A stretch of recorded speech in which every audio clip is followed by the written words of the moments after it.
कल्पना करा, एका अत्यंत छोट्याशा पेनड्राईव्हवर कोट्यावधी रुपयांची संपत्ती आहे आणि समजा तो पेनड्राईव्ह चुकून कपड्यांसोबत वॉशिंग मशीनमध्ये धुतला गेला. बापरे, म्हणजे विचार करूनच अंगावर काटा येतो. हो ना? किंवा तो कुठेतरी गाळ झाला तर काय होईल? म्हणजे पारंपरिक जगात आपण लगेच बँकेला फोन करतो, कस्टमर केअरशी भांडतो. अगदी बरोबर. आपण आपली ओळख पटवून देतो आणि आपले पैसे परत मिळवतो. बरोबर. पण जर ती संपत्ती क्रिप्टोकरन्सी असेल तर तिथे मदतीसाठी धावून येणारा कोणताही कस्टमर केअर नसतो. आणि कोणतीही बँक नसते. एका छोट्याशा चुकीमुळे ती करोडोंची संपत्ती कायमची नष्ट होऊ शकते. खरंच. आणि मला वाटतं ही केवळ एखादी काल्पनिक कथा नाहीये, होय ना? अजिबात नाही. जगभरात अशा अनेक खऱ्या घटना घडल्या आहेत. लोकांनी आपला पासवर्ड किंवा हार्ड ड्राईव्ह गमावल्यामुळे अब्जावधी रुपयांचे बिटकॉईन कचऱ्याच्या ढिगाऱ्यात कायमचे गाडले गेले आहेत. अरे देवा. हो, ही या डिजिटल जगाची एक अत्यंत कठोर आणि भयानक वास्तवातील बाजू आहे. म्हणूनच क्रिप्टो बियॉन्ड द हाईप या आपल्या आजच्या सखोल चर्चेत आपण एका अत्यंत कळीच्या आणि व्यावहारिक प्रश्नावर लक्ष केंद्रित करणार आहोत. हो, आणि हा विषय खूप महत्वाचा आहे. नक्कीच. आपण नेहमी ऐकतो की क्रिप्टोची किंमत आज इतकी वाढली, उद्या तितकी पडली. पण या सर्व गोंधळाच्या पलीकडे जाऊन एक अत्यंत मूलभूत प्रश्न उभा राहतो. तो म्हणजे एकदा का एखाद्या व्यक्तीने क्रिप्टो विकत घेतला की तो खऱ्या अर्थाने सुरक्षित ठेवायचा कुठे? अगदी बरोबर. हा खरोखरच सर्वात महत्वाचा प्रश्न आहे. कारण हा केवळ एक तांत्रिक निर्णय नाहीये. हा पूर्णपणे मानवी मानसशास्त्र, स्वतःच्या संपत्तीवरील नियंत्रण आणि त्यासोबत येणारी एक प्रचंड मोठी जबाबदारी याविषयीचा विषय आहे. म्हणजे जेव्हा आपण हॉट वॉलेट आणि कोल्ड वॉलेट या संकल्पनांबद्दल बोलतो तेव्हा आपण मुळात एका मानवी संघर्षाबद्दल बोलत असतो. हो, तंतोतंत. तो संघर्ष म्हणजे सोये विरुद्ध सुरक्षितता. बरं, ठीक आहे. आपण अगदी मुळापासून सुरुवात करूया, कारण तिथेच सर्वात मोठा गोंधळ उडतो. नक्कीच. म्हणजे बघा, जेव्हा सामान्य माणसाच्या कानावर क्रिप्टो वॉलेट हा शब्द पडतो तेव्हा साहजिकच डोळ्यांसमोर एक चामड्याचं पाकिट येतं. किंवा आपल्या मोबाईलमधलं एखादं नेहमीचं पेमेंट ॲप येतं. हो, आणि आपल्याला वाटतं की जसे पाकिटात 100 रुपयांच्या नोटा असतात तसेच या वॉलेट नावाच्या ॲपमध्ये बिटकॉईन किंवा इथिरियम सारखी डिजिटल नाणी प्रत्यक्ष बसलेली असतात. पण हे खरं नाहीये. एक सेकंड, म्हणजे या वॉलेटमध्ये खरोखरच नाणी नसतात का? अजिबात नाही. हा क्रिप्टोच्या जगातील सर्वात मोठा आणि सर्वात सामान्य गैरसमज आहे. क्रिप्टो वॉलेटमध्ये प्रत्यक्षात कोणतीही डिजिटल नाणी साठवून ठेवलेली नसतात. एकही कॉईन कोणाच्या मोबाईलवर किंवा कम्प्युटरवर नसतो. थांबा. जर नाणी वॉलेटमध्ये नसतात तर मग ती असतात कुठं? ती सगळी नाणी ब्लॉकचेनवर असतात. आणि जर तिथे नाणीच नसतील तर मग आपण त्या ॲपला वॉलेट का म्हणतो? हे थोडं डोकं चक्रावून टाकणार आहे. मी स्पष्ट करते. हे समजण्यासाठी आपल्याला ब्लॉकचेन तंत्रज्ञान कसं काम करतं हे थोडक्यात समजून घ्यावं लागेल. ब्लॉकचेन ही एक महाप्रचंड जागतिक आणि सार्वजनिक नोंदवही आहे. अच्छा, म्हणजे एक मोठं पब्लिक लेजर. बरोबर. जगातले सगळे क्रिप्टो कॉईन्स ह्या ब्लॉकचेनवरच अस्तित्वात असतात आणि ते तिथेच राहतात. ते कधीही ब्लॉकचेन सोडून कुणाच्या मोबाईलमध्ये किंवा पेन ड्राईव्हमध्ये येत नाहीत. मग हे वॉलेट नक्की काय करतं? वॉलेट हे केवळ एक साधन आहे, एक टूल आहे, जे तुम्हाला त्या ब्लॉकचेनवर असलेल्या तुमच्या कॉईन्सवर नियंत्रण मिळवून देतं. म्हणजे आपण असं म्हणू शकतो का की बँकेतल्या लॉकर रूममध्ये खूप सारे लॉकर आहेत, त्या लॉकरमध्ये आपली संपत्ती आहे. हो. पण ते लॉकर उघडण्यासाठी जी किल्ली लागते ती किल्ली म्हणजे हे वॉलेट. एकदम तंतोतंत. हे वॉलेट खऱ्या अर्थाने किल्ली व्यवस्थापक म्हणून काम करतं. क्रिप्टोमध्ये 2 प्रकारच्या किल्ल्या असतात. एक असते पब्लिक की आणि दुसरी असते प्रायव्हेट की. या दोन्हीमध्ये नेमका काय फरक आहे?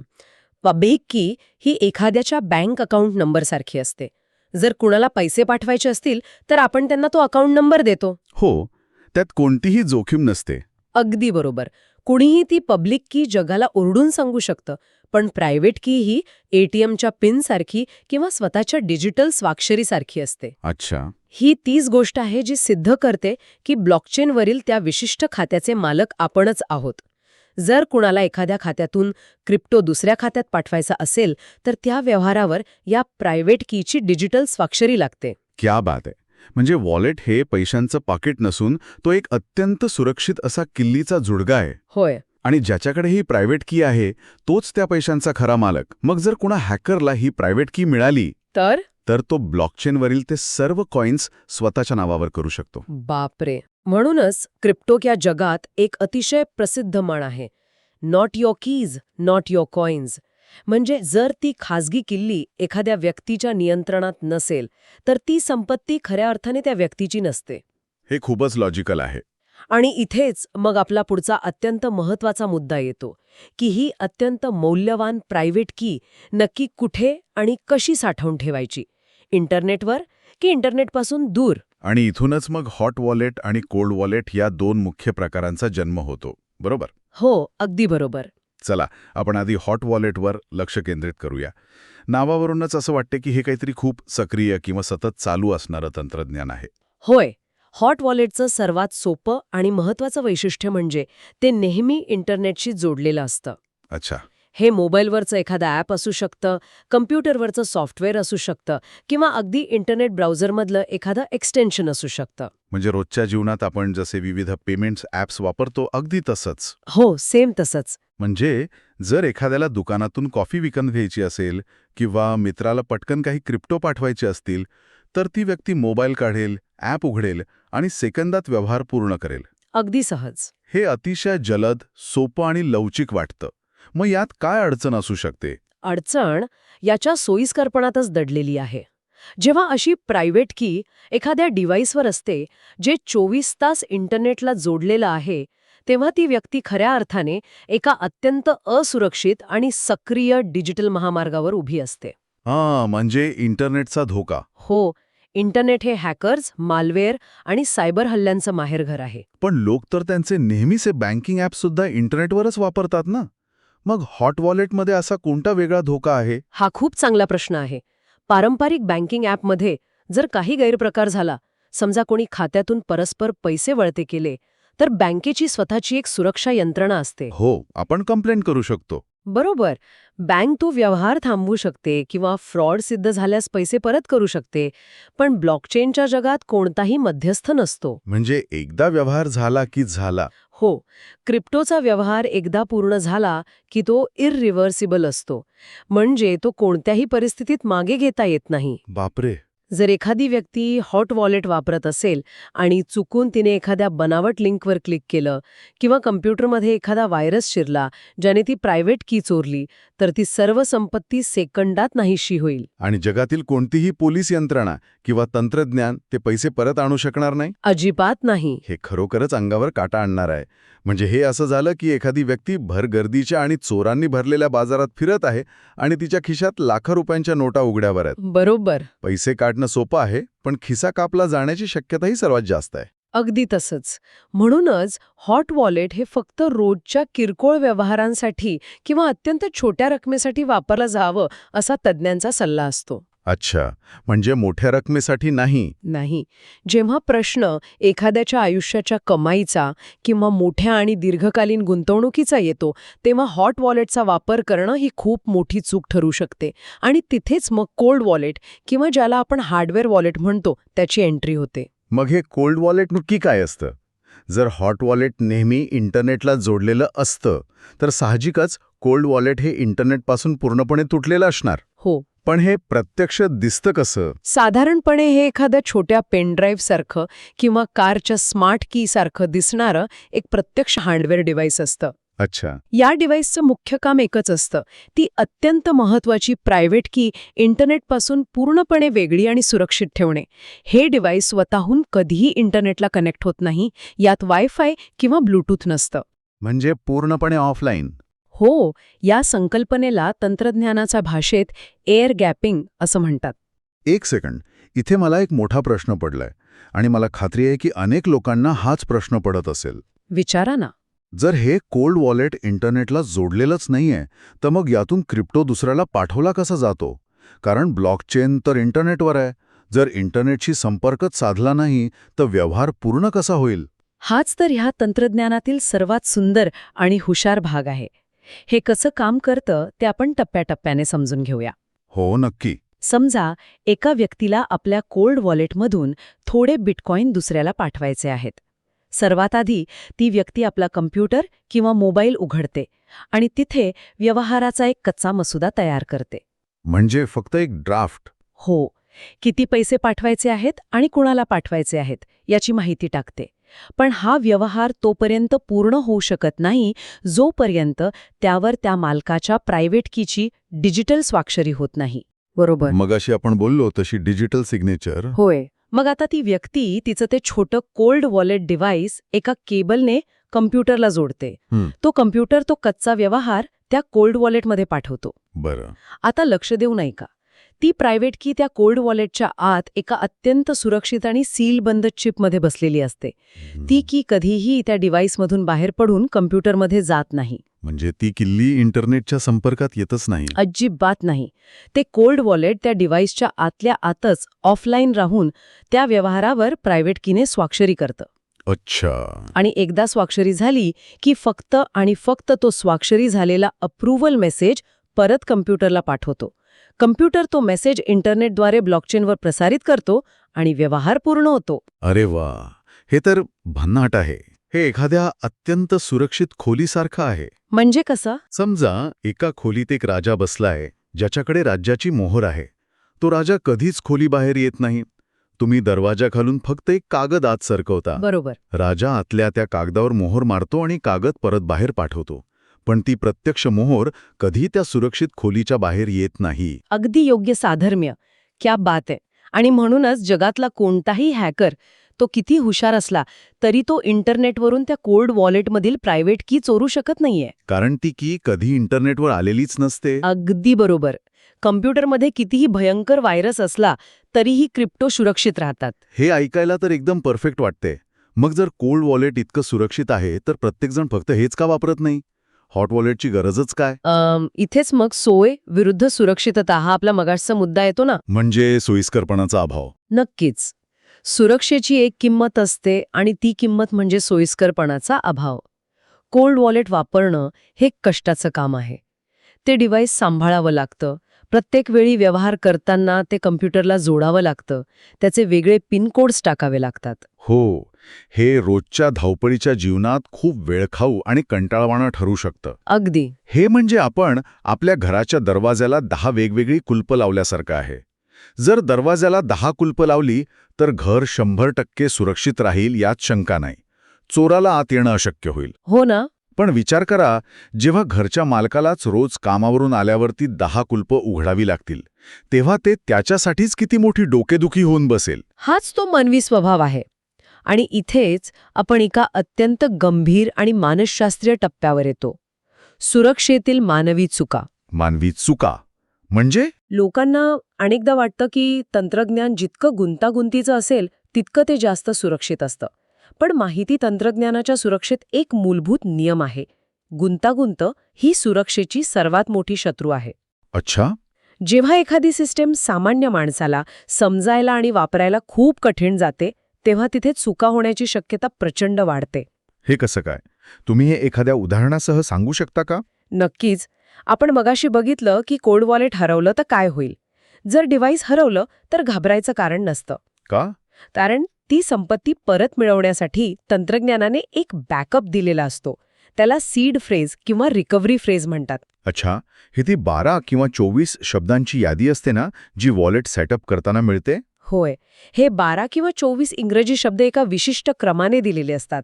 हा एक प्रकारचा मास्टर पासवर्ड असतो. बरं. जर कोल्ड वॉलेट हरवलं, चोरीला गेलं किंवा तुटलं, तर नवीन कोल्ड वॉलेट विकत घेऊन त्यात हे शब्द टाकले की सगळी संपत्ती परत मिळते. मग यात धोका काय आहे? धोका इथेच निर्माण होतो. लोक अतिहुशारीने हे शब्द अत्यंत गुंतागुंतीच्या ठिकाणी लपवून ठेवतात. म्हणजे नक्की काय करतात? काही लोक ते शब्द कागदावर लिहितात आणि त्याचे तुकडे करून 2 वेगवेगळ्या शहरांमधल्या बँकांच्या लॉकरमध्ये ठेवतात. बापरे. काही लोक ते शब्द एखाद्या डिजिटल फाईलमध्ये सेव्ह करतात आणि त्याला अनेक पासवर्ड लावतात. आणि काही वर्षांनी काय होतं तर स्वतःच विसरून जातात की त्यांनी ते कुठे ठेवलं होतं किंवा त्यांना तो क्रम आठवत नाही. अरे देवा. हॅकर्सपासून वाचण्याच्या नादात ते स्वतःलाच आपल्या संपत्तीतून कायमचे लॉकआउट करून घेतात. म्हणजे सुरक्षेच्या अतिरेकामुळे माणूस स्वतःचा शत्रू बनतो. अगदी तसंच. आणि आपण लक्षात ठेवलं पाहिजे की क्रिप्टोच्या जगात आपण स्वतःच आपली बँक असतो. हो. जर बँकेचा पासवर्ड विसरला तर बँक फॉगॉट पासवर्डची लिंक पाठवते. इथे तसं काहीही नसतं.